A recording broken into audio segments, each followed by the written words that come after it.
Hello guys and welcome to another MK Mobile video. Guys, today we are talking about top 10 most popular characters in the game. And when I say popular, I mean characters that are frequently used, not like the most favorite character in the game. No, this is not the point of this video.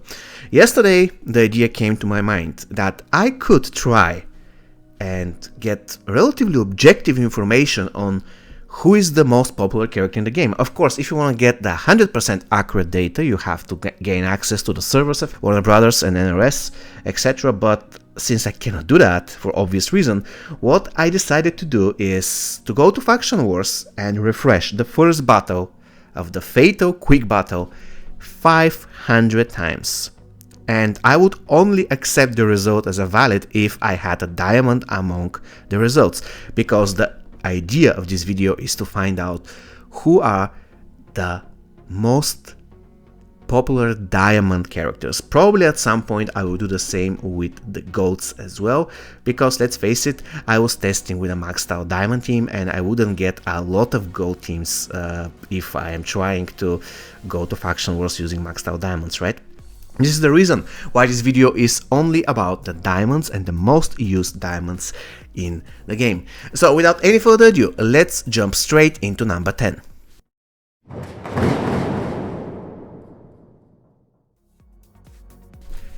Coming in at number 10, guys, is Ravenous Melina, one of my favorite characters in the game, one of the best characters in the game, without any doubt. Ravenous Melina is simply gorgeous. Thing is, she was in 48 out of the 500 battles I refreshed yesterday, which means that relatively she is once in every 10 fights. So on average you face Melina once in every 10 fights if you're playing with Diamond team.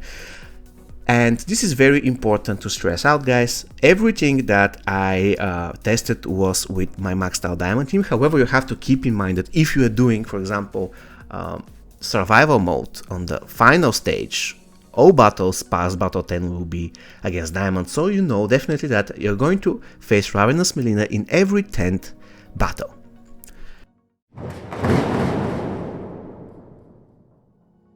Coming in at number 9, guys, is MK11 Jade, the one and only MK11 Jade. She was present in 61 out of the 500 teams that I refreshed yesterday, which means that she's present in about 12.2% of all diamond matchups that you are going to meet. So once again, MK11 Jade, 61 out of 500 for the total percentage of 12.2.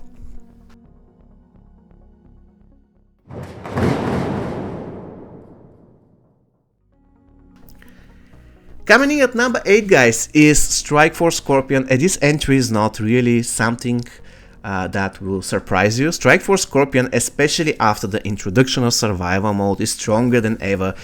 He's extremely useful basically in any team, as long as Strikeforce Scorpion is giving you some score bonus, or even if he doesn't, you can just put him in your team in order to have this, precaution, in order to make sure that your characters won't die mid-match. I mean, this is the point, right? You shouldn't die, and Strikeforce Scorpion comes as a proof that after survival mode he is better than ever.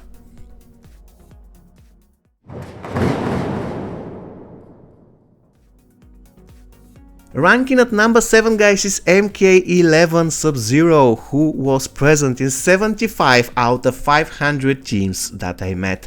And the thing is, MK11 Sub-Zero is again something similar to Strikeforce Scorpion, even though Strikeforce Scorpion is better because he's more versatile. MK11 Sub-Zero can revive 6 characters, while Strikeforce Scorpion can revive all of the characters. Actually, he doesn't revive them, he saves them, but that's a topic of another story. Point being is that MK11 Sub-Zero is extremely useful after survival mode was introduced, and he was present in 15% of all teams I met.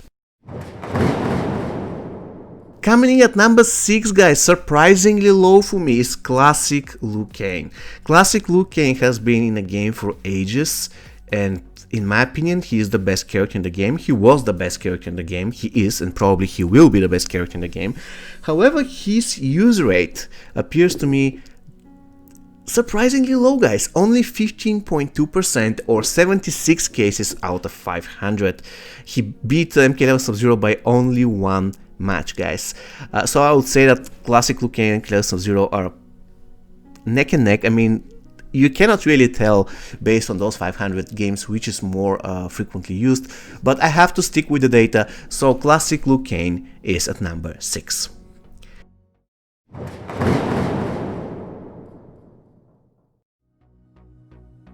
Coming in at number 5 is another character who got buffed after survival mode. His passive was buffed and he became one of the best characters for survival mode. And this character is Undead Hunter Johnny Cage, or as known now, Strike Force Johnny Cage.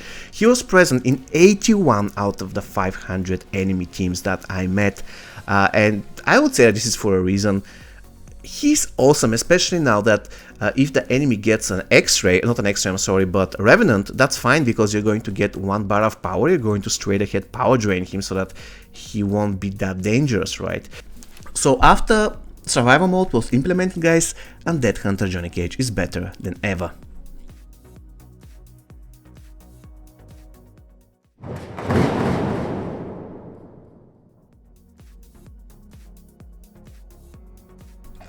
Coming in at number 4 is another character who became increasingly more useful after survival mode, and this is Shao Kahn. I mean, you don't have to rely on luck after the enemy is below 25% health to execute a brutality. You don't need to have 10 bazillion tower equipment, right?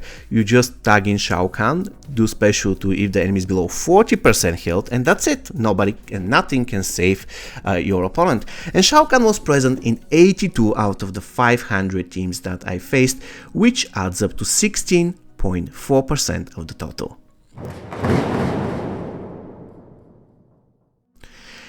Okay guys, we got to top 3. Now this is my favorite part because number 2 and 3 and 1 changed their positions a lot, but at the end of the day there was one guy who came up victorious and he persistently was increasing his lead, but we're going to speak about that later. Now we are talking about the character at number 3, and this is Assassin Jade. This is what I mean, guys, by telling you that Assassin Jade is overrated. She's not a bad character, but even considering the fact that she's not great for survival mode at all. I mean, she can be great, she can evade everything, but she can lose so much health that by the time you reach battle 10, she's going to be plainly useless because she will be at 10% HP, right?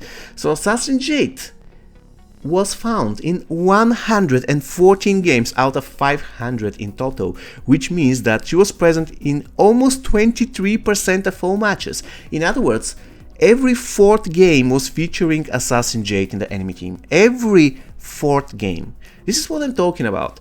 And I don't want to spoil it for you guys, but if we compare Assassin Jade score with Day of the Dead Jade score, who is 10 times better than Assassin Jade, especially for survival mode, you'll be very, very surprised to see the difference. This is the reason why I claim that Day of the Dead Jade is underrated, because nobody plays with her. Okay, I'm going to spoil it for you, right? AJ, or Assassin Jade, was present in 114 games, and Day of the Dead Jade, guys, was present in 6 games. This is the difference. 114 against 6. I rest my case here.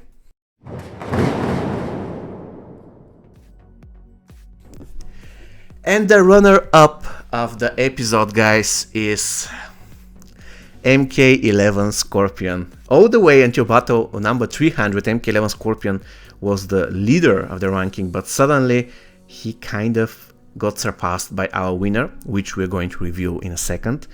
And when it comes to MK11 Scorpion, I don't know what to say, guys. He's awesome, he's great, and he's very, very good for survival mode, even though I would say he's a little bit risky. There are better characters, but still he's very, very good for survival mode. If you have him equipped with the correct gear and if you have him supported, he's going to be unstoppable force. Pretty great, and very unfortunate to keep facing MK11 Scorpions all the time. Not because you cannot kill them. I mean, I wouldn't say that MK11 Scorpion is very difficult to kill. He's not easy. Of course, he's not easy, but he's not that difficult at all. Problem is that if you let him tag in more than once, you're going to suffer a lot of fire damage, and there's nothing you can do about it. That's really, really unfortunate. So MK11 Scorpion, guys, was present in 122 games out of the 500 teams I faced, which is 24.4% of the total.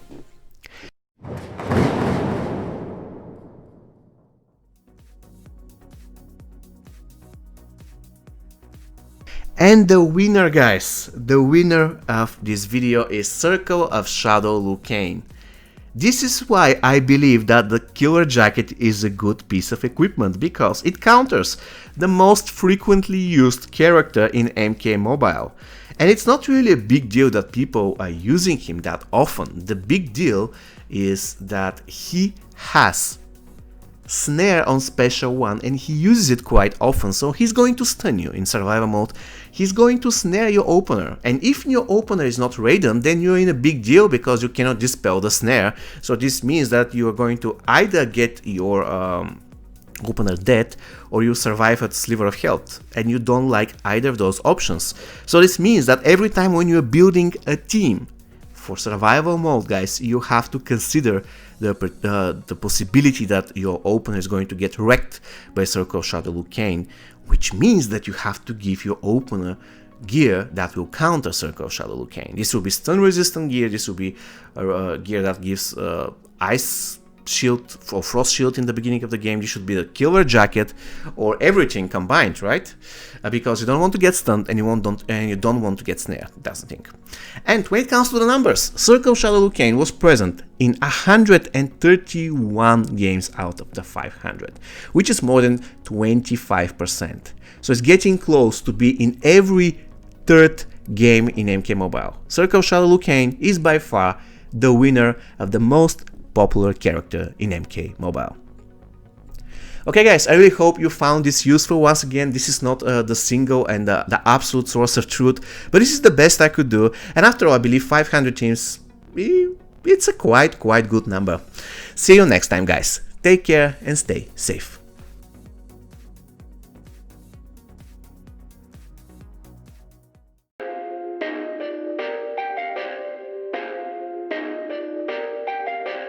Perfect.